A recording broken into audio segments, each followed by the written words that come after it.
వెదకి రక్షించడానికి వచ్చిన దేవుడు మనుష్యుల యొక్క దోషాలను పాపాలను క్షమించుట కొరకు తన ప్రాణాన్ని అర్పించి సిలువలో రక్తాన్ని చిందించి ఆ రక్తంలో మన పాపములను కడగడం ద్వారా ఆయన మన దోషాలన్నింటినీ క్షమిస్తున్నాడు. హల్లెలూయా. అందును బట్టి దేవునికి మనము కృతజ్ఞతాస్తుతులు చెల్లించాలి. పాప పరిహారార్థము రక్త ప్రోక్షణం అవసరమని శ్లోకాలు ఉంటాయి. హల్లెలూయా.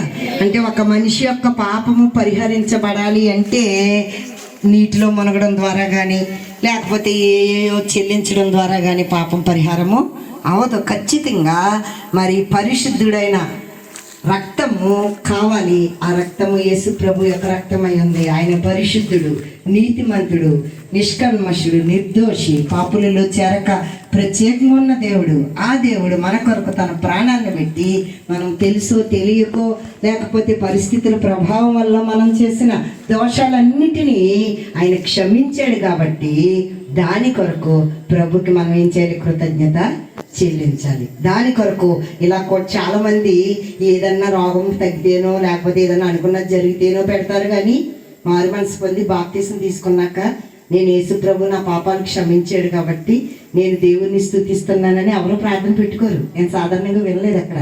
హల్లెలూయా.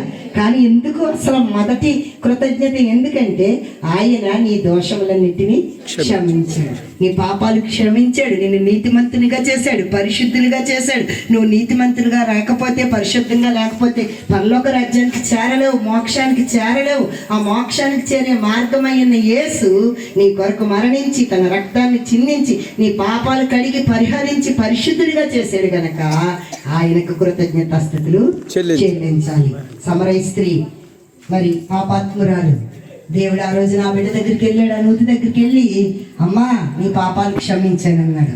అందును బట్టి ఆ బిడ్డ ఏం చేసిందంటే కృతజ్ఞతగా ఊర్లోకి వెళ్ళి ఇదిగో నేను చేసినవన్నీ నాకు చెప్పిన ఈ యేసయ్య పరిశుద్ధుడు, ఈయన నిజమైన దేవుడు, రండి ఆయన్ని చూడండి అని చెప్పి ఆ రకంగా ఆ బిడ్డ కృతజ్ఞత తెలియచేసుకుంది. దేవుడు నేను క్షమించాడు, నీ పాపాలు క్షమించాడు. ఒకప్పుడు నీ పరిస్థితి వేరు, ఇప్పుడు మళ్ళా నీతిమంతులుగా ఉన్నాం కనుక ఆ యొక్క విషయాన్ని చెప్పడం ద్వారా ఇంకొకరికి చెప్పి ఇదిగో నా దేవుడు ఒకప్పుడు నా బ్రతుకు ఈ విధంగా మార్చాడని చెప్పడమే దేవునికి నువ్వు చేసే కృతజ్ఞత. హల్లెలూయా. హల్లెలూయా. రెండవ కృతజ్ఞత ఏంటండి? నీ సంకటములను కుదుర్చువాడు. హల్లెలూయా. సంకటం అంటే జబ్బు, కుదరని జబ్బులు. ఎన్ని మందులు వేసుకుని ఎన్ని హాస్పిటల్కి వెళ్ళినా ఎన్ని చేసినా కొన్ని రోగాలు